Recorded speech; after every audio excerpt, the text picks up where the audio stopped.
Liam Kavanaugh stood at the edge of his wheat field, watching the dust plume rise from the dirt road, his heart hammering against his ribs like it wanted to escape the cage of his chest entirely. The matrimonial cart was early, which meant he had no time to rehearse what he would say when Grelda stepped down from that wagon and became his wife, according to the binding contract he had signed 3 months ago. He had memorized her letter, the careful way she shaped her words, the gentleness that seemed to bleed through the ink itself. She had written about wanting peace, about being tired of war, about dreaming of a quiet life where green things grew instead of battlefields spreading their rot. Liam had replied with equal honesty, telling her about the loneliness of his homestead, the way silence could become a physical weight when you were the only soul for miles, the ache of building something meant to be shared but having no one to share it with. The cart crested the final hill, and Liam wiped his palms on his trousers for the 10th time that morning. He had cleaned the house until every surface gleamed, picked wildflowers and arranged them in his mother's old vase, prepared the guest room though he knew custom dictated they would need time before sharing quarters. His hands still smelled like the soap he had scrubbed under his fingernails, trying to erase the permanent farmer's grime. The cart pulled to a stop in front of his fence, and the driver, a grizzled human man named Torrance who specialized in these delicate cross-species arrangements, climbed down with a grunt. But before he could offer assistance, the canvas covering the back of the cart whipped aside, and Liam's prepared words died in his throat. The orc woman who jumped down was not Grelda. This woman was taller, broader across the shoulders, with skin the color of spring leaves just before they darkened to summer green. Her tusks curved upward in sharp crescents, more pronounced than the delicate ones Grelda had described in her letter. Her black hair was cropped short against her skull instead of the long braid Grelda had mentioned. And where Grelda had written about gentle brown eyes, this woman's gaze was the color of amber catching fire.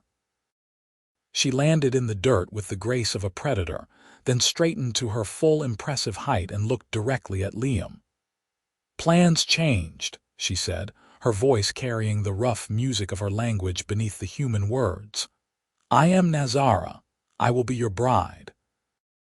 Liam's mouth opened and closed twice before sound emerged. "I do not understand. Where is Grelda?" Nazara's expression hardened into something unreadable. "My sister developed a fever 3 days ago. The journey would have killed her. I came instead." "Your sister?" The words felt stupid leaving his mouth, but his brain was struggling to process this sudden shift in his carefully planned future. "We are twins," Nazara said, though nothing in her bearing suggested the gentleness Grelda's letters had promised. "The contract will be honored. I am here." Torrance cleared his throat, pulling a folded document from his coat. "Everything is legal, Kavanaugh. The family has the right to send a substitute of equivalent status. Nazara Ironhide is Grelda's blood sister, unmarried, of age, and willing. The marriage stands if you accept." Liam looked between them, his future tilting on an axis he had not anticipated. He had prepared himself for Grelda, for the woman who wrote about herb gardens and the way sunset looked different when you were not running from someone trying to kill you. This woman looked like she could still be doing the killing if she chose, but her eyes held something beneath the fierce amber, something that flickered like vulnerability trying to hide behind stone. "Why did you come?" Liam asked quietly. "If Grelda is ill, surely you should be with her, not traveling to marry a stranger." Nazara's jaw tightened. "The contract required a bride by this date. If we failed to deliver, the bride price would be forfeit. My family cannot afford that loss. Grelda needs medicine, needs care. The gold you paid keeps her alive." She lifted her chin. "I pay my family's debts." The words hit Liam square in the chest, This was not romance, not the tentative hope he had nurtured through months of letters. This was survival, obligation, the grinding reality of a world that forced impossible choices. He could refuse, send her back, demand Grelda when she recovered, or void the contract entirely.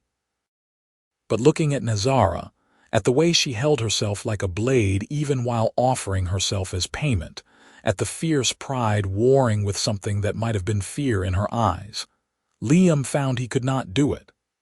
"Then come inside," he said, stepping back and gesturing toward the house. "You must be tired from the journey." Something shifted in Nazara's expression, too quick to name. She nodded once, sharp and military, then turned to grab a worn traveling pack from the cart. Torrance handed over the official documents, gave Liam a look that seemed to say good luck, you will need it, and climbed back onto his cart. Within minutes, the dust was rising again as he headed back down the road, leaving Liam and his unexpected bride alone in the afternoon sun. Nazara stood at the fence, pack slung over one shoulder, waiting, not moving toward the house until invited, the posture of someone used to hostile territory. "This way," Liam said, unlatching the gate. "Are you hungry? I have bread and cheese, cold chicken from yesterday." "I can hunt," Nazara said immediately. "I do not need your stores." "I know you can hunt," Liam replied, keeping his voice even. "I asked if you were hungry, not if you were capable." That amber gaze fixed on him, sharp and assessing. Then she nodded. "Yes, I am hungry." The house felt different with another person in it, the silence transformed from lonely to uncertain. Liam set out food while Nazara stood near the door, not quite entering fully, like an animal testing the safety of a shelter. She had set her pack down but kept her hand near the knife at her belt.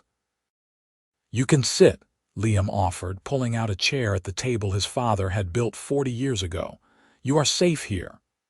"I am always safe," Nazara said, but she moved to the table and sat, her movements economical and controlled. "I make myself so." Liam sat across from her, watching as she took a piece of bread and bit into it with teeth designed for tearing. She ate like someone who had known hunger, efficiently and without pleasure, fuel rather than comfort. "Tell me about Grelda," he said after a moment. "Will she recover?" Nazara's chewing slowed. "The fever was high, the medicine will help, but these things take time.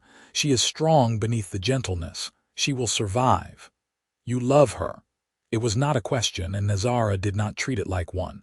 "She is my sister, my twin. We shared a womb and a childhood. When I became a warrior, she became a healer. Two halves of the same coin. And now you are here instead of her, marrying a human you have never met, giving up your life so she can afford medicine." Liam leaned forward. "That is love." Nazara's tusks showed as her lip curled. "That is duty." "Do not romanticize it, human. I am here because the alternative was worse. Do not expect me to perform gratitude for a situation neither of us wanted." The words were harsh, but Liam heard the exhaustion beneath them, the weight of a choice made in impossible circumstances. He had his own version of that weight, the loneliness that had driven him to seek an orc bride through contract rather than find a human wife through traditional means. Desperation wore many faces. "I expect nothing," he said quietly. "Except honesty. Can you give me that?" Nazara studied him, her eyes moving across his face like she was reading a map of enemy territory. "I can give you honesty," she finally said. "I am a warrior. I have killed in battle and I carry those deaths with honor. I do not know how to be soft. I do not know how to tend a home or grow flowers. Grelda wrote you letters about peace and gardens because that is her dream. It is not mine. If you want the woman from those letters, you will be disappointed." "What do you want?" Liam asked. The question seemed to catch her off guard, her hand stilled on the bread she had been tearing. "I want my sister to live. Beyond that, I have not thought." Then we have that in common, Liam said. I did not think beyond getting married, beyond having someone to share this place with. I did not plan for the reality of what comes after. A silence stretched between them, but it felt different now, less hostile and more like two people standing in unfamiliar territory trying to find their footing. The house has 2 bedrooms, Liam said eventually. You can take the one on the left. It has a window facing east, catches the morning sun. Take whatever time you need to settle. We are not required to share quarters until we are both ready. Nazara's shoulders dropped a fraction of an inch, tension releasing. You would wait, I would wait, Liam confirmed. This is not a battlefield. No one needs to be conquered. For the first time since stepping off that cart, Nazara's expression shifted into something that might have been the beginning of respect. You are not what I expected. Neither are you, Liam said, but here we are anyway. She stood, gathering her pack. I will take the room. Tomorrow I will work. I do not accept charity or softness. If I am to be here, I will earn my place. This is your home now, Liam said. You do not need to earn it. But Nazara was already walking toward the bedroom, her back straight and proud. A warrior entering uncertain territory with her weapons ready and her guard firmly in place. Liam sat at the table alone, looking at the official marriage documents Torrance had left, at the names written in formal script. His name and Nazara's, bound by law and necessity. Not the future he had imagined when he sent that first inquiry to the Orc settlements, but the future he had nonetheless. Outside, the wheat bent in the wind, golden and indifferent to human complications. The next morning, Liam woke to the sound of something heavy being moved. He dressed quickly and found Nazara in the barn, reorganizing his tool storage with military efficiency. She had already fed his chickens, milked his cow, and from the look of the water buckets, hauled enough from the well to last 2 days. You did not need to do all this, Liam said from the doorway. Nazara did not look up from coiling rope. I told you I work. It is barely past dawn. Warriors rise early, old habits. Liam watched her hands move, efficient and strong, calloused from sword hilts rather than plow handles. You said you were a warrior. Past tense, her hands stilled. When I came here, I left my war band. Grelda and I are orphans. We had no clan to fall back on when the fighting grew too fierce. The war band was my family, but they do not look kindly on those who leave for human arrangements. Her voice went flat. I am cast out, no longer welcome, no longer a warrior by their laws. Liam felt the loss in those words, the ache of giving up identity for necessity. What did you do in the war band? I was a scout. Fast, quiet, good at reading terrain and predicting enemy movement. I kept my people alive. She set down the rope and finally looked at him. Now I tend chickens. The fall is not small. The chickens appreciate it, Liam offered, trying for lightness. They are notoriously difficult to please. Nazara's mouth twitched, not quite a smile but close. Your humor is strange. That is what my neighbors say. Well, my neighbor, singular. The Morgans live 3 miles east. I do not have much practice with people. Why did you seek an orc bride? Nazara asked, turning to face him fully. Human women exist. This is your land, your home. You could have found a wife through normal means. Liam leaned against the barn door frame. I tried. The women in the nearest town are not interested in a farmer this far from civilization. They want someone closer to markets, to society. And the ones who might have considered it heard I was sympathetic to orcs, that I thought the war was wrong, that I refused to join the border militias. That made me suspect, maybe even a traitor. He shrugged. When I heard about the marriage contracts, it seemed like a solution. I could have companionship, and an orc woman could have safety, land, a life away from the fighting. You pity us, Nazara said, her voice going hard. No, Liam said firmly. "I respect you. There is a difference. I know what orcs are capable of, the strength and honor in your culture. I wanted a partner who understood survival, who would not faint at hard work. I wanted someone real." Nazara studied him again with that intense amber gaze. "You are idealistic." "Maybe," Liam admitted, "but I am also practical. This farm needs 2 people. One person cannot manage it alone, not if I want to expand, not if I want to build something that lasts. I needed help. You needed safety and the means to save your sister. We both made practical choices." "Dressed up in marriage contracts," Nazara said. "Dressed up in marriage contracts," Liam agreed. They stood in the barn with morning light slanting through the cracks in the walls, 2 people circling each other carefully, testing boundaries and looking for solid ground. "I will help you expand," Nazara said finally. "I am strong. I can clear land, build fences, whatever you need, but I do not know farming. You will have to teach me." "I can teach you," Liam said. "If you teach me about orc culture, about your people. I have only read books and heard stories, most of them probably wrong." Nazara nodded slowly. "A fair trade." It was not romance. It was not even friendship yet. But it was a beginning, fragile and uncertain, built on honesty rather than illusion.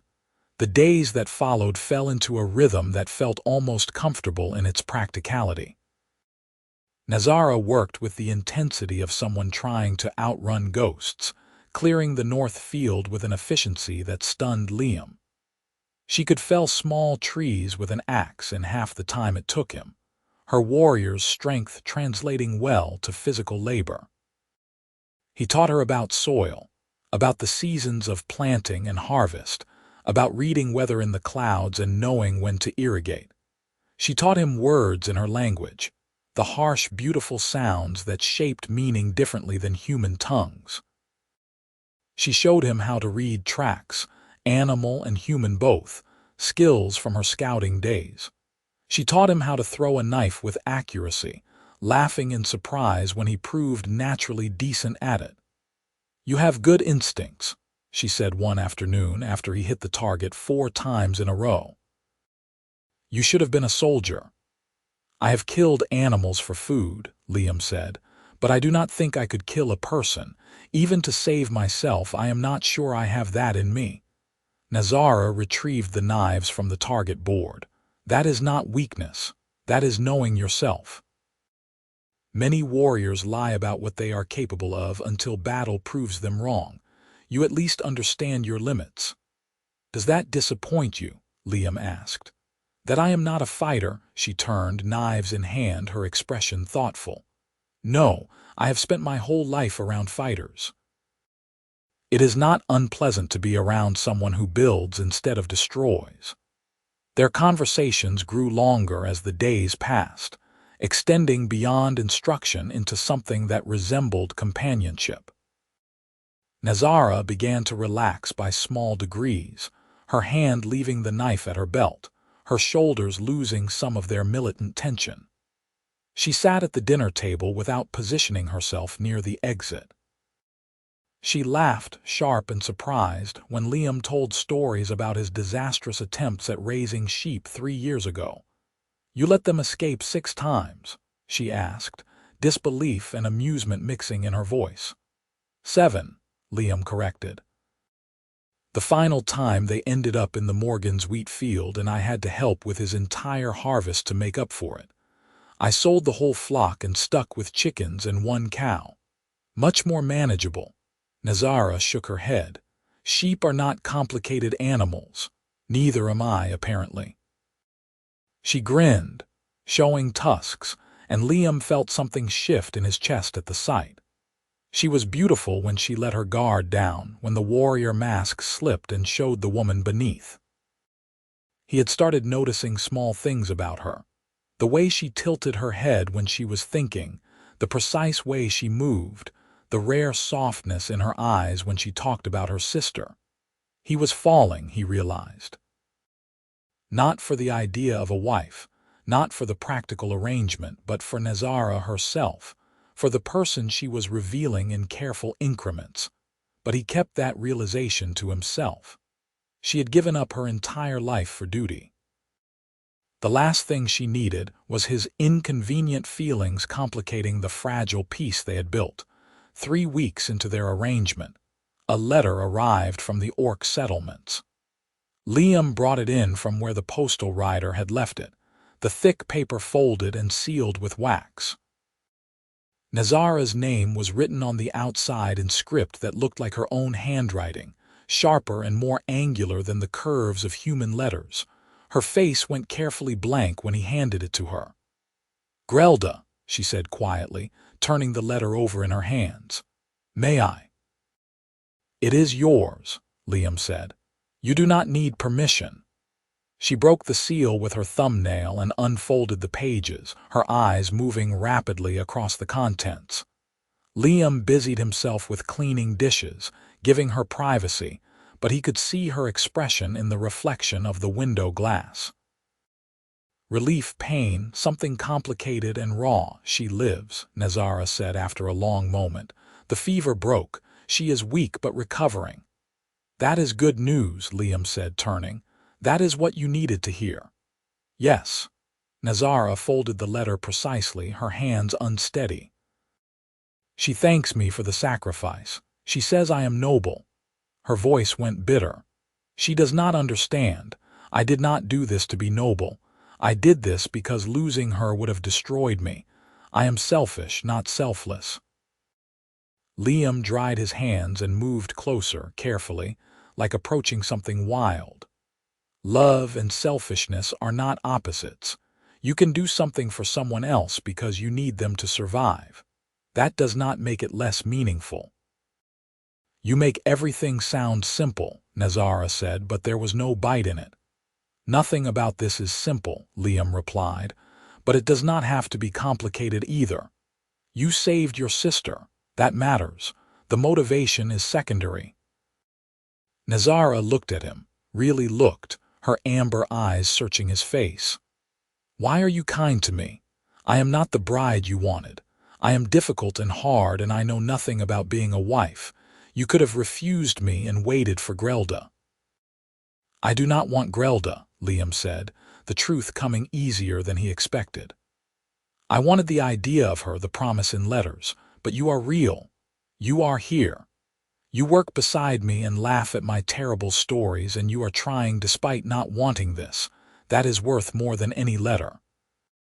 "You are falling for me," Nazara said, not a question but a statement, flat and certain. Liam's heart stuttered. He could deny it, protect them both from the vulnerability. But she had asked for honesty and he had promised to give it.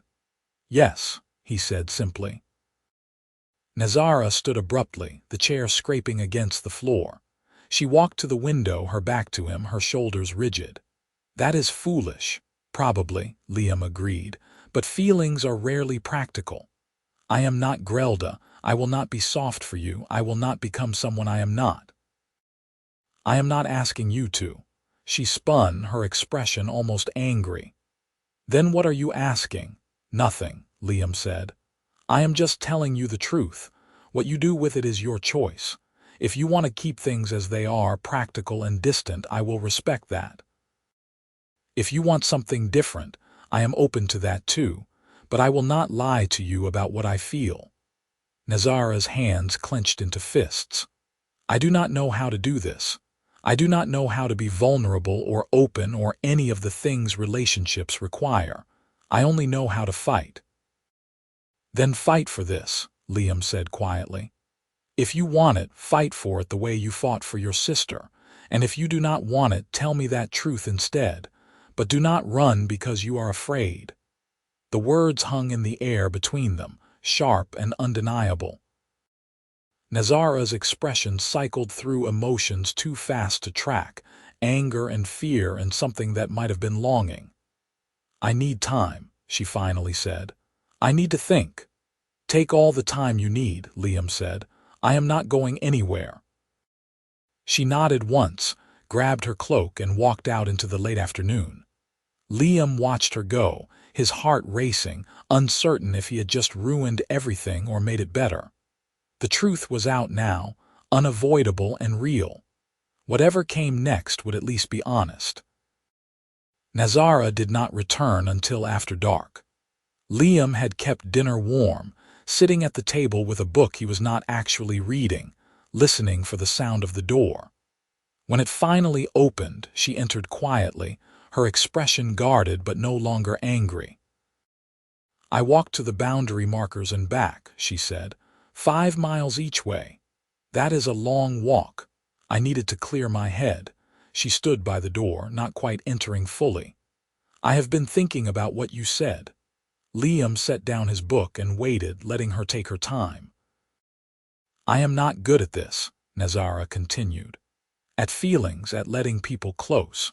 The war band taught me to rely on my unit but never show weakness.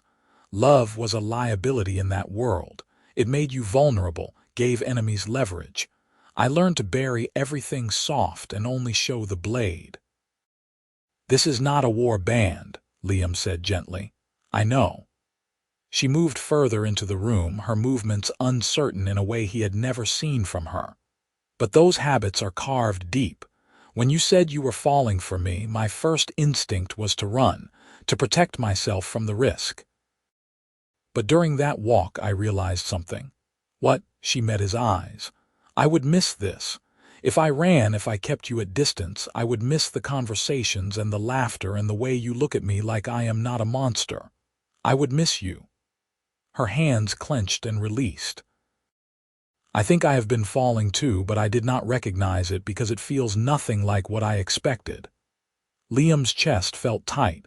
"What did you expect? Gentleness, softness, the things from romantic stories, but what I feel is fierce and terrifying. Like standing on the edge of a cliff, knowing the fall will either kill me or teach me to fly. I have never been more frightened."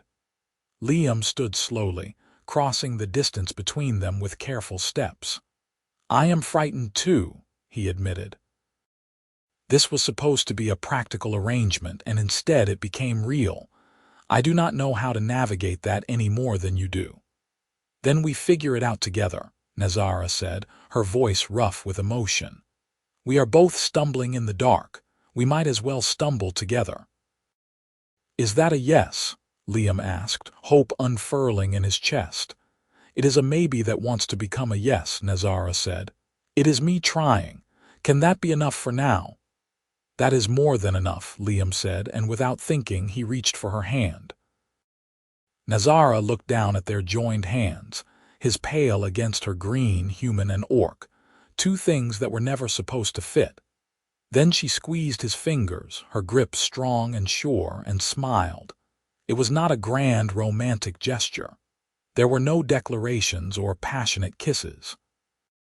But standing in the lamplight of a frontier farmhouse, hands clasped, both terrified and hopeful, it felt like something beginning. Something real and fragile and worth fighting for. The following weeks transformed in subtle ways. Nazara still worked with fierce intensity, but she sought Liam out more, sitting beside him while he read in the evenings, asking him to teach her letters so she could write to Grelda more eloquently.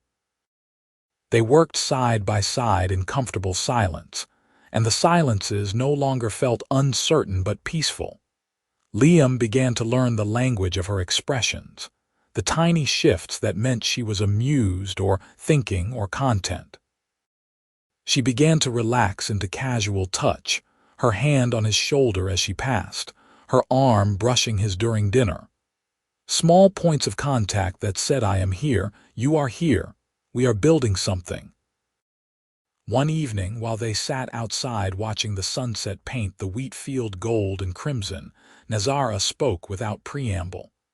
"In Orc culture, we have a bonding ritual. It is different from human marriage, more permanent." Liam looked at her. "Tell me about it." "When 2 people decide to bond, they exchange marks, tattoos usually here." She touched the inside of her wrist. "The design is chosen together, something that represents both people. Once marked, you are considered soul-bound. It is not done lightly." Is that what you want? Liam asked carefully. Eventually, I mean.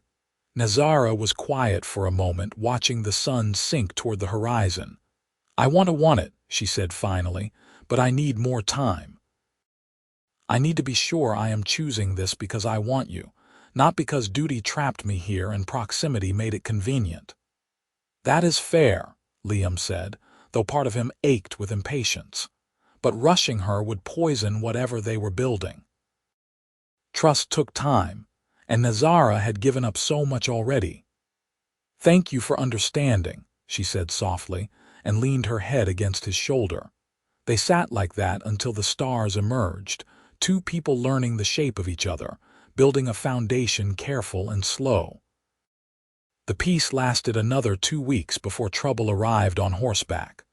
Liam was mending fence when he heard riders approaching, multiple horses moving fast.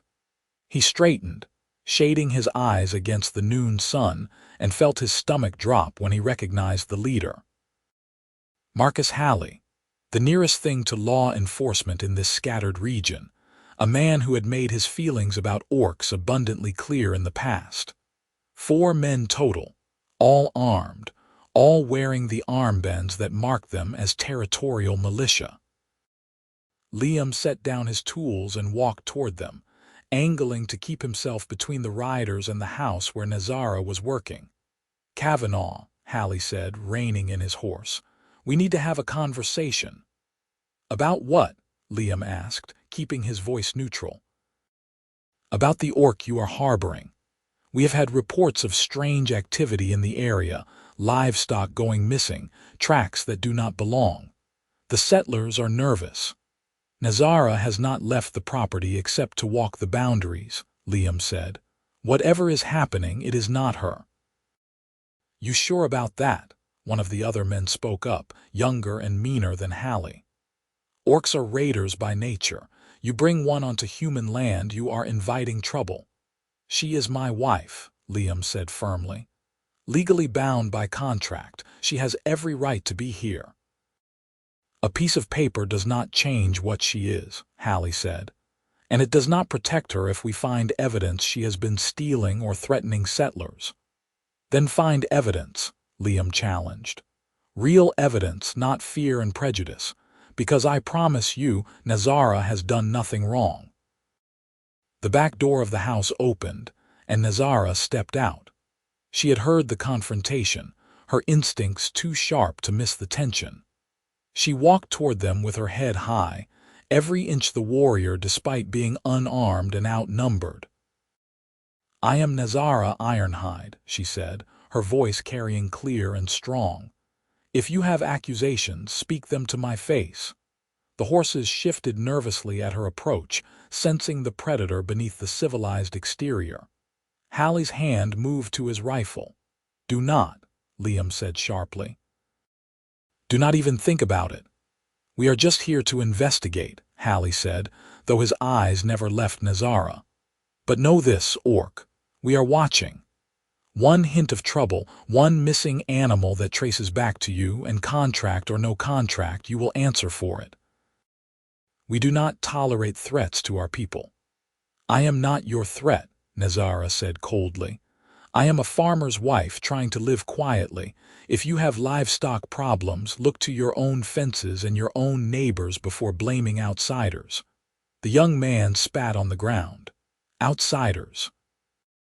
That is a pretty word for invaders. Liam stepped forward, his patience snapping. Get off my land. Now, you have made your threats and done your posturing. Unless you have actual cause to arrest someone, this conversation is over. Halley stared at him, weighing options. Then he nodded slowly.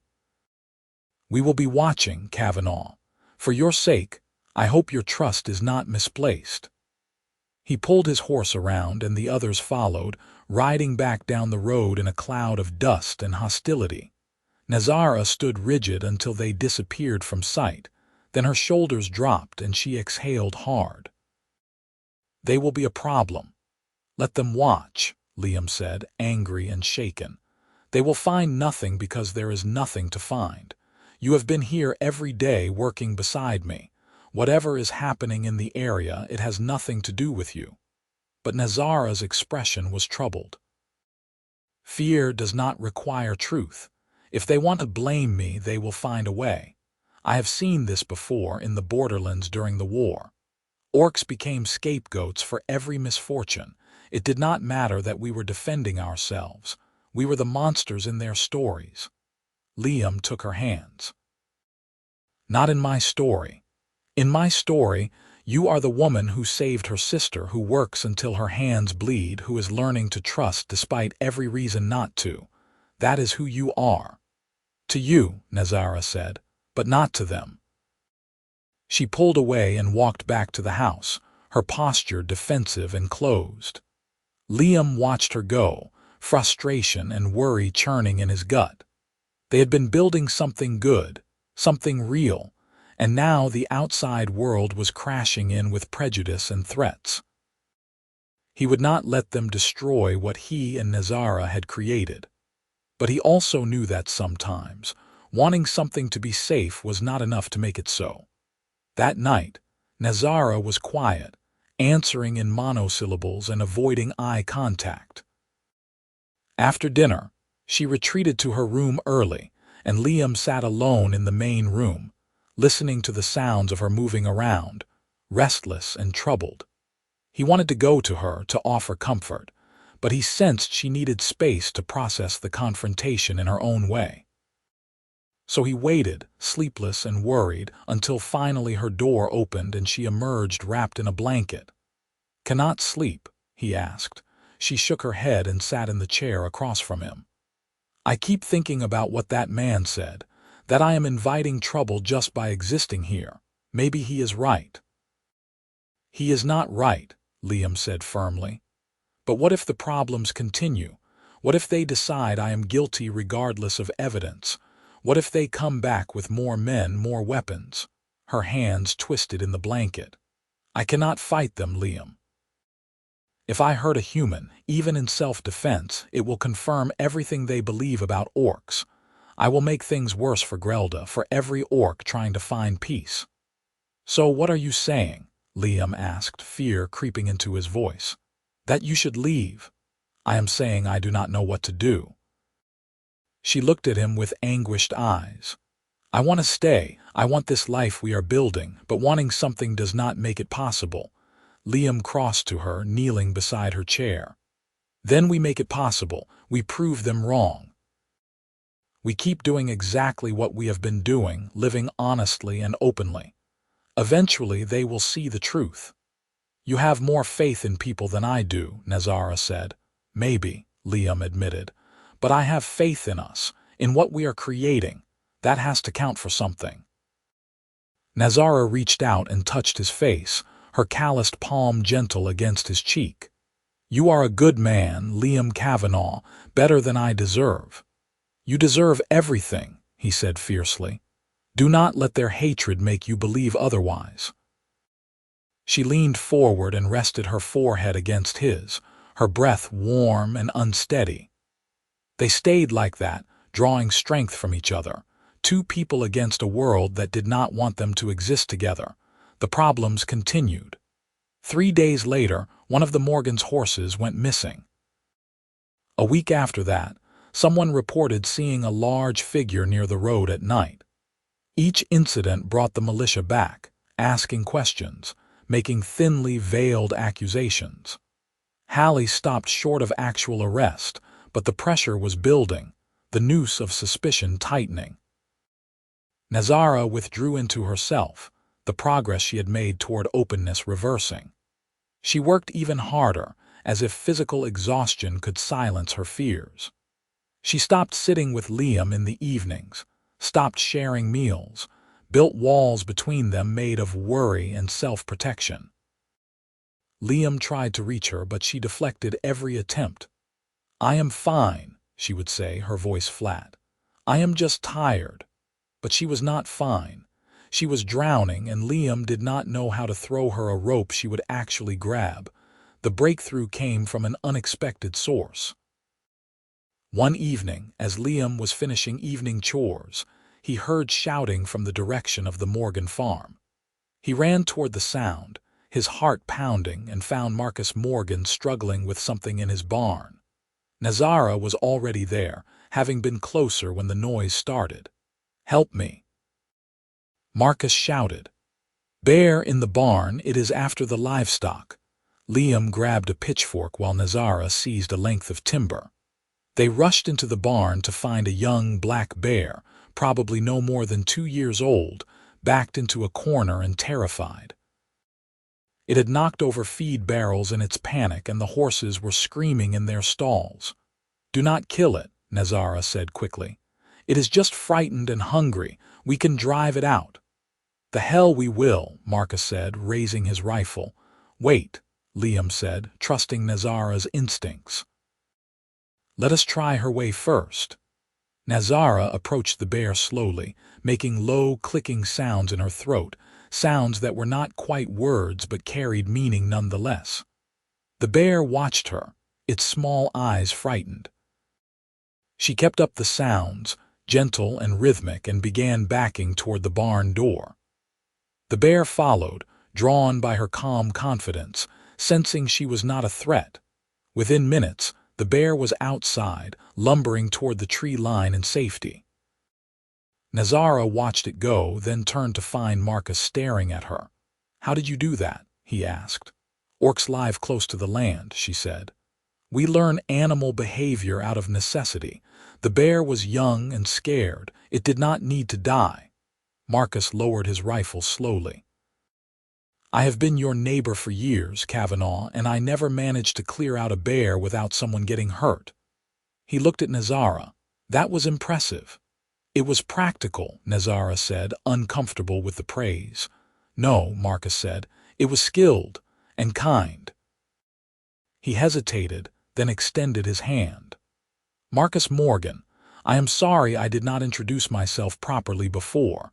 My wife has been meaning to invite you both over for dinner, but with all the tension we were not sure if it was safe." "Safe?" Nazara asked.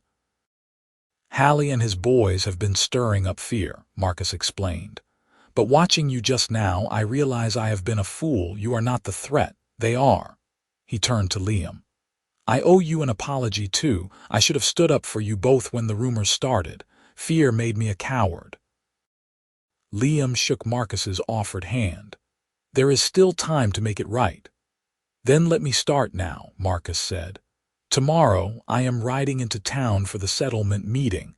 I will tell them what I saw tonight, and I will vouch for Nazara personally. It is not much, but maybe it will help." Nazara looked stunned. "You would do that? Risk your standing with the others?" "My standing is not worth much if it is built on lies," Marcus said. "Besides, you just saved my livestock and taught me something about courage. I can return the favor." That night, Nazara's walls came down.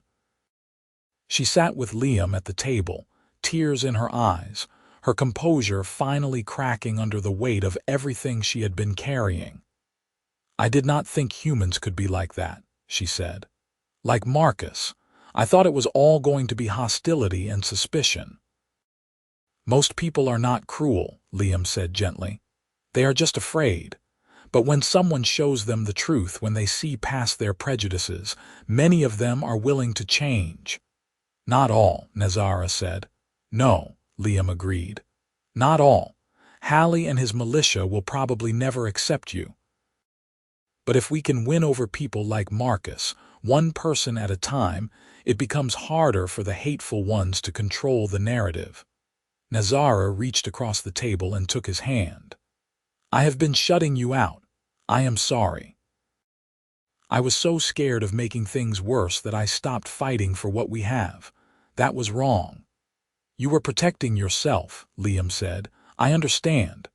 But I do not want to just protect myself anymore," Nazara said. "I want to protect this, us, what we are building." "I was so busy being afraid that I forgot what I was afraid of losing." She stood, still holding his hand, and pulled him up to face her. "I choose this. I choose you. I choose us. Whatever comes, we face it together." Liam felt emotion swell in his chest. "Are you sure?" "I have never been more sure of anything," Nazara said, and then she kissed him. It was not gentle or tentative. It was fierce and claiming, all the emotion she had been holding back pouring out in that single point of contact.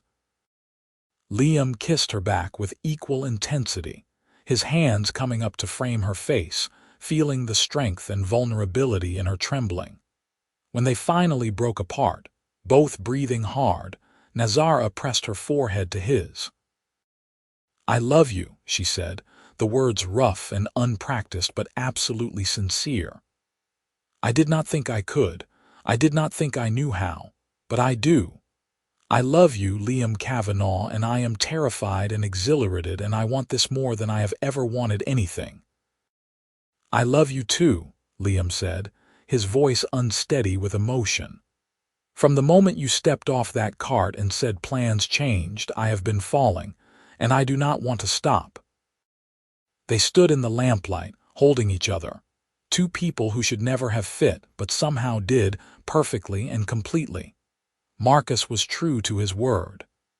At the settlement meeting, he spoke passionately about Nazara's skill with the bear, about her character and her restraint. He challenged the others to base their judgments on evidence rather than fear. It did not win everyone over, but it shifted the conversation.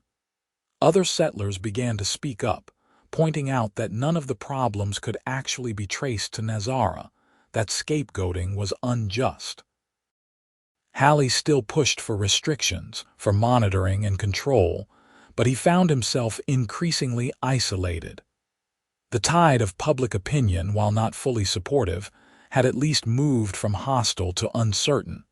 It was not a complete victory, but it was progress. The missing livestock problem solved itself a week later when they discovered a pack of feral dogs had been raiding farms at night.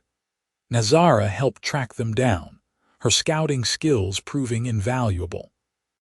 She and Liam, along with Marcus and several other settlers, managed to capture most of the pack and relocate them far from the homesteads. The incident cemented her reputation. She was no longer the suspicious orc bride, but Nazara, the skilled tracker who helped solve a real problem. People began nodding to her in passing, including her in conversations. It was not acceptance, not yet, but it was acknowledgement. She existed as a person, not just a category. With the external threats diminishing, Liam and Nazara's relationship deepened. They moved into shared quarters, Nazara's belongings migrating naturally into Liam's room until the division between his space and hers dissolved. They learned the rhythms of each other's bodies, the geography of pleasure and comfort, the intimate vocabulary of trust.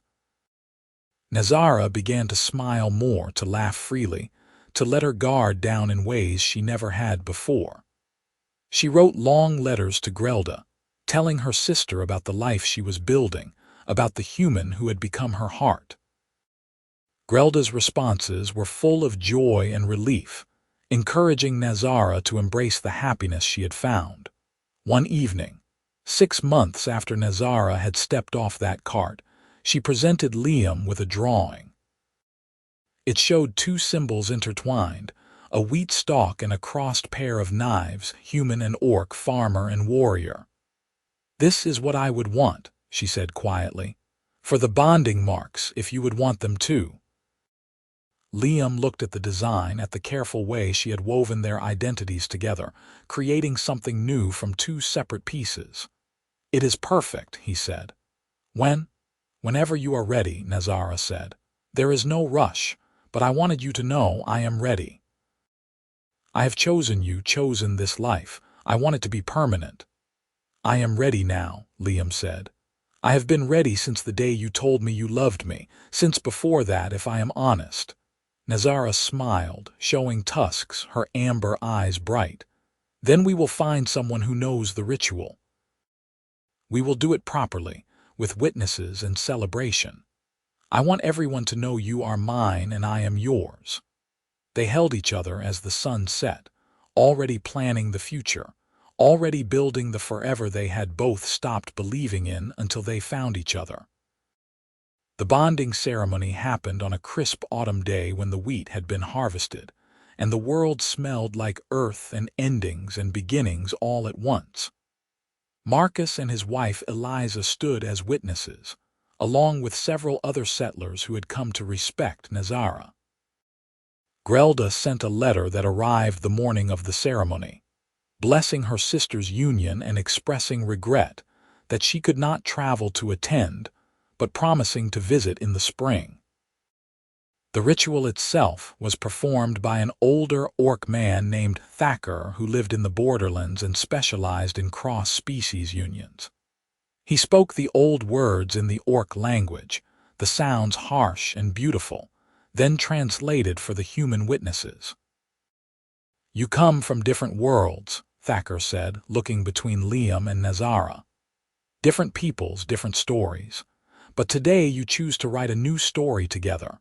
The marks you will bear are not just symbols, they are promises, to stand together against division, to build rather than destroy, to prove that love is stronger than fear." He prepared the ink, traditional orc methods mixing ash and plant dyes, and began the careful work of the tattoos. Liam went first, holding perfectly still as the design was etched into the inside of his left wrist. The pain was sharp but bearable, made easier by Nazara holding his other hand, her grip strong and steady. When it was her turn, she did not even flinch, her warrior's tolerance for pain making the process seem effortless. But her eyes never left Liam's face, drawing strength not from stoicism but from connection. When both marks were complete, Thacker bound their wrists together with a strip of cloth, the fresh tattoos pressing together, mingling ink and blood. "You are bound," he said. "Soul to soul, heart to heart. What was separate is now whole. Honor this bond, nurture it, protect it. It is a rare and precious thing." Liam and Nazara spoke their vows then, words they had written together, promising partnership and honesty and fierce devotion. Nazara's voice was strong and clear, no hesitation, no doubt. Liam felt tears on his cheeks as he made his promises, overwhelmed by the enormity of what they were creating. When the ceremony concluded, Marcus and the other witnesses cheered. Eliza had prepared food, and the celebration extended into the evening, stories and laughter filling the farm that had been silent for so long. Late that night, after the guests had gone home and the house was quiet, Liam and Nazara lay in bed, the bandages on their wrists fresh and clean. Nazara traced the outline of his tattoo through the cloth, her touch gentle. "You regret it?" she asked quietly. "Binding yourself to someone so complicated?" "Never," Liam said firmly. "You are the least complicated thing in my life. Everything else is uncertain, but you are absolutely clear. I love you, I choose you. That is simple." "I am not simple," Nazara protested, but she was smiling. "You are to me," Liam said.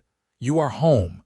You are everything I did not know I needed until you stepped off that cart and changed all my plans for the better." Nazara kissed him then, deep and slow, a promise and a celebration and a claim all at once. They made love with the tenderness of people who knew they had all the time in the world, who did not need to rush because this was not an ending but a beginning of everything that mattered. Afterward, Nazara whispered against his shoulder, "Thank you for not sending me back. Thank you for choosing me even when I was difficult and scared and nothing like what you expected." "Thank you for being brave enough to try," Liam replied. "Thank you for fighting for us when it would have been easier to run." They fell asleep, tangled together, the marks on their wrists still tender but already healing, permanent reminders of the choice they had made and would keep making every day forward. The winter that followed was harsh, snow piling high and temperatures dropping below freezing for weeks at a time. But inside the farmhouse, warmth reigned. Liam and Nazara spent the dark months planning the spring planting, reading books by lamplight, teaching each other skills and stories. Nazara learned to cook human dishes while Liam learned orc recipes that required ingredients they had to trade for from the border settlements. They developed their own hybrid cuisine, meals that belonged to neither culture fully, but were entirely theirs. Liam taught Nazara to read and write in human script with greater fluency, and she taught him more of her language until he could hold basic conversations. They spoke a mixture of both languages at home, codes switching naturally, creating a private dialect that was uniquely theirs. Hallie and his militia still watched, still harbored their prejudices, but they had lost the power to threaten. Too many people in the settlement had seen Nazara's character, had witnessed her contributions. Public opinion had shifted enough that active hostility was no longer acceptable. The hatred had not disappeared, but it had been forced underground, contained rather than eliminated. Nazara learned to live with that reality. Not everyone would accept her, and that was a wound that would never fully heal. But enough people did, and those who mattered most, like Liam and Marcus and Eliza, saw her truly. That had to be enough. Spring arrived with a rush of green and birdsong, and with it came Grelda. She traveled in a caravan of orc traders, healthy and whole, her fever long past. When she stepped down from the wagon, Nazara ran to her, and the twins embraced with the fierce joy of people who had faced death and won. Liam hung back, giving them space, but Grelda sought him out afterward, her eyes soft and grateful. "Thank you for taking care of my sister," she said. "I know she was not what you expected." "She was better," Liam said simply. "I owe her everything." Grelda smiled, and he could see the similarities to Nazara, but also the differences. Where Nazara was sharp edges and fierce intensity, Grelda was gentle curves and quiet strength. They were two halves of the same coin, just as Nazara had said. Grelda stayed for 2 weeks, and Liam watched Nazara bloom with her sister near. They walked the fields together, talking in their shared language, Nazara pointing out everything she and Liam had built. He saw pride in those gestures, saw how much Nazara wanted her sister to see her happiness. One evening, the three of them sat together after dinner, and Grelda looked between Nazara and Liam with knowing eyes. "You love each other," she said. "Truly. I can see it in how you move together, how you anticipate each other's needs. That is rare." "I know," Nazara said, reaching for Liam's hand. "I did not expect it, but I am grateful for it every day." "I am glad my fever brought you this happiness," Grelda said. "If I had come as planned, you would never have met him, Nazara. Sometimes the worst moments lead to the best outcomes." "I would not trade this for anything," Nazara agreed. "Not even to have avoided the fear and uncertainty. This was worth every struggle." Liam squeezed her hand, emotion tight in his throat. They had been through so much in such a short time, built a relationship from necessity, and transformed it into something profound. Looking at Nazara now, at the woman who had become his partner in every sense, he marveled at the path that had brought them together. When Grelda prepared to leave, Nazara held her sister close. "You are welcome here always," she said. "This is your home too whenever you need it." "And you are always welcome in the settlements," Grelda replied. "Our people are learning that peace is possible. You and Liam are proof of that. What you have built here matters beyond just the two of you. It matters to all of us trying to bridge the divide." After Grelda left, Nazara was quiet for a few days, processing the visit and the reminder of the world beyond their farm. But she emerged from that quiet more settled, more certain of her place and her choices. "I miss my sister," she told Liam one evening, "but I am where I belong. Here with you, building this life. That is my truth." Spring moved into summer, and their first full year of partnership unfolded with the rhythm of the seasons. They expanded the farm, planting additional fields with Nazara's strength making the work go twice as fast. They built a larger barn and added more livestock. The farm prospered under their combined efforts, proof that their partnership worked on every level. Other orcs began to visit, word having spread through the border settlements that Nazara had found acceptance and safety. Some were curious, some were considering their own cross-species unions. All were hungry for evidence that peace was possible. Liam and Nazara welcomed them, shared their story, offered advice and hope. A pattern emerged. The farm became a stopping point, a neutral ground where humans and orcs could interact without fear. Marcus and Eliza started bringing their children to visit, letting them play with young orcs who came with traders. Prejudice could not survive exposure, especially when children were involved. The next generation grew up seeing each other as people first, species second. It was not perfect. There were still incidents, still moments of tension and misunderstanding, but the trajectory was clear. Things were changing, slowly but surely, and Liam and Nazara were part of that change. One evening, nearly 2 years after Nazara had stepped off that cart, they sat on their porch watching the sunset paint the sky in shades of gold and crimson. Nazara leaned against Liam, his arm around her shoulders, her head on his chest. "You remember what you said the day we met?" she asked. "When I told you I was not Grelda and you should not expect the woman from the letters." "I remember," Liam said. "You told me not to romanticize your sacrifice." "I was wrong," Nazara said. "It was romantic. Not in the soft, gentle way I expected romance to be, but in the fierce, true way that matters. We fell in love in the middle of hardship and prejudice and fear. We built something real when the world told us it was impossible. That is the truest romance there is." Liam pressed a kiss to the top of her head. "I am glad you think so, because I plan to keep romancing you for the rest of our lives." Nazara tilted her face up, her amber eyes catching the last light of day. "I plan to let you, and to romance you right back. We have decades to figure out what that looks like." "Decades," Liam agreed, the word full of promise and possibility. They sat in comfortable silence as the stars emerged, two souls bound together by choice and chance and fierce devotion.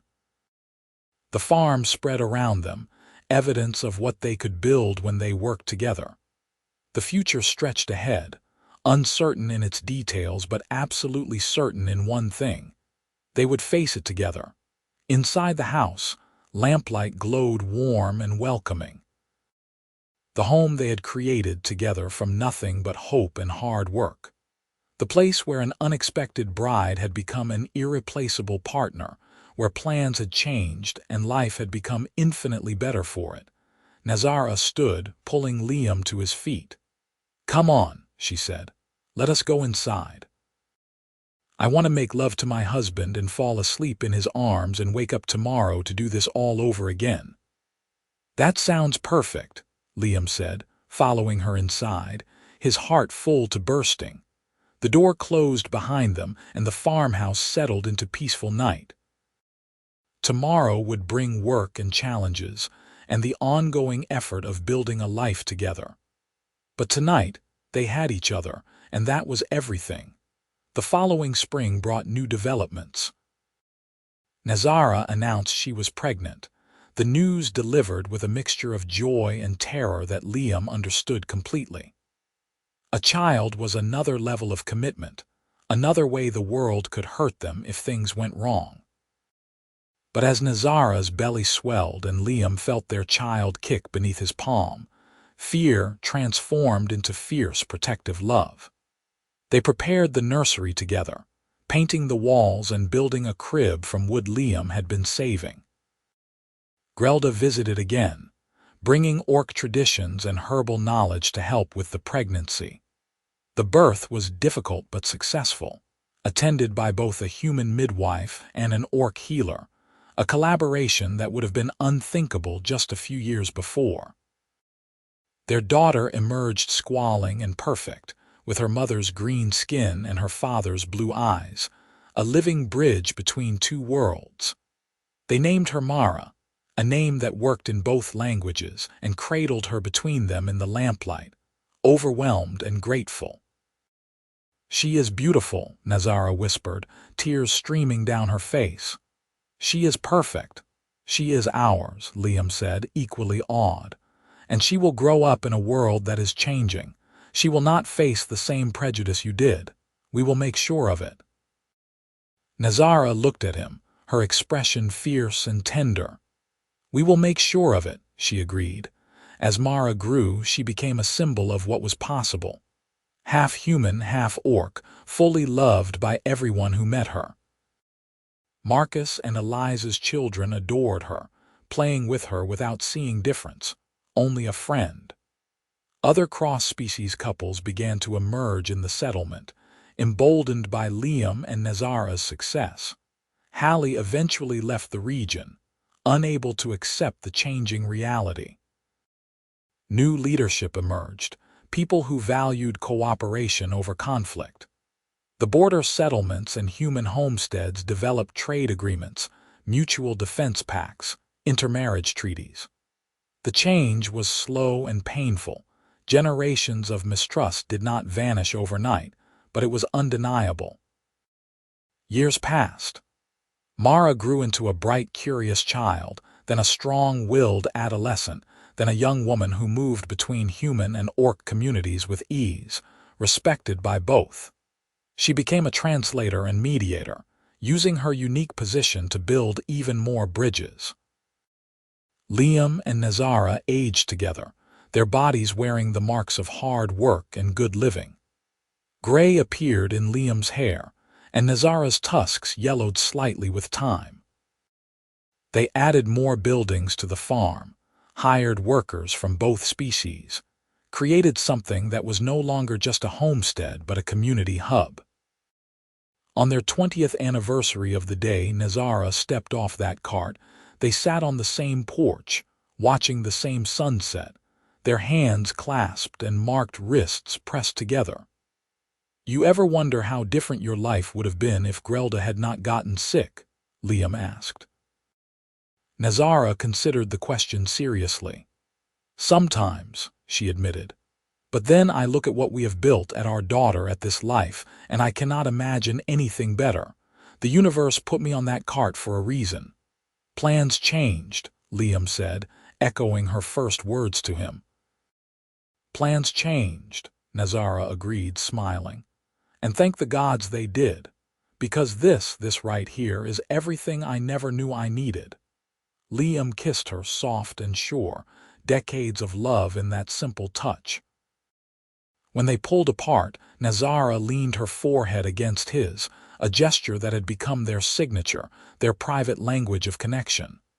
"I love you," she said. 20 years and I love you more than the day we bonded." "I love you too," Liam replied. "And I will love you for every year we have left. That is my promise, my vow, my truth." They sat together as the stars emerged, two people who had beaten the odds, who had transformed a desperate arrangement into a love story for the ages. Around them, the farm hummed with life, with the proof that different worlds could not just coexist but thrive together. Mara came out to join them, now a young woman with her own dreams and plans, carrying glasses of cool cider she had pressed herself. She settled on the porch steps, comfortable in her skin and her place in the world, a testament to what her parents had built. "Tell me again," she said, as she had asked 100 times before.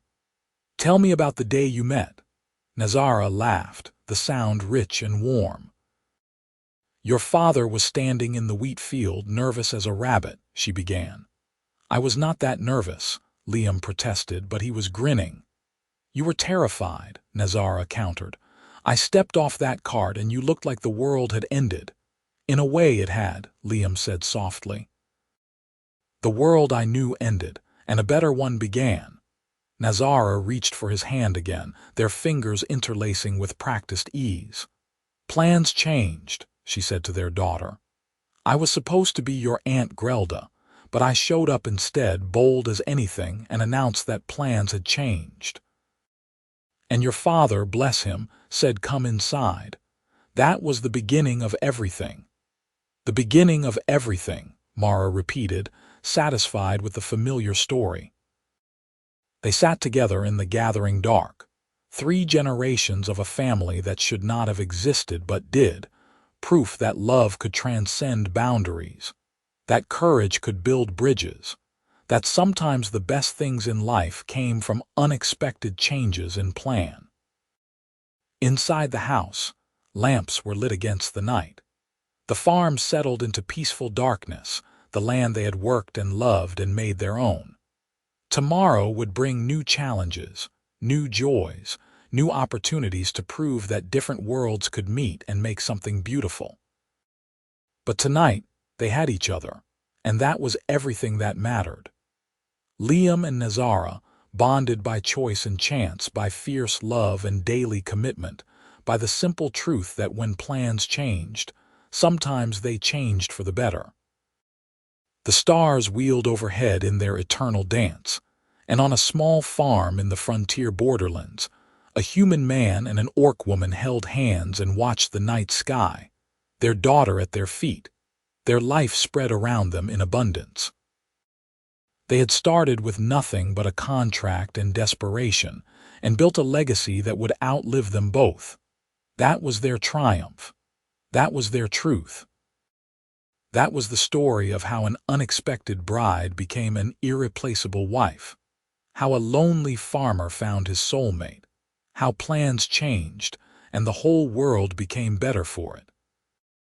And in the end, that was all the romance anyone could ever need, the real, true, fierce kind that lasted not just for a season or a year but for a lifetime and beyond, rippling out to touch everyone they knew, proving again and again that love was the strongest force in any world, human or orc or anywhere between.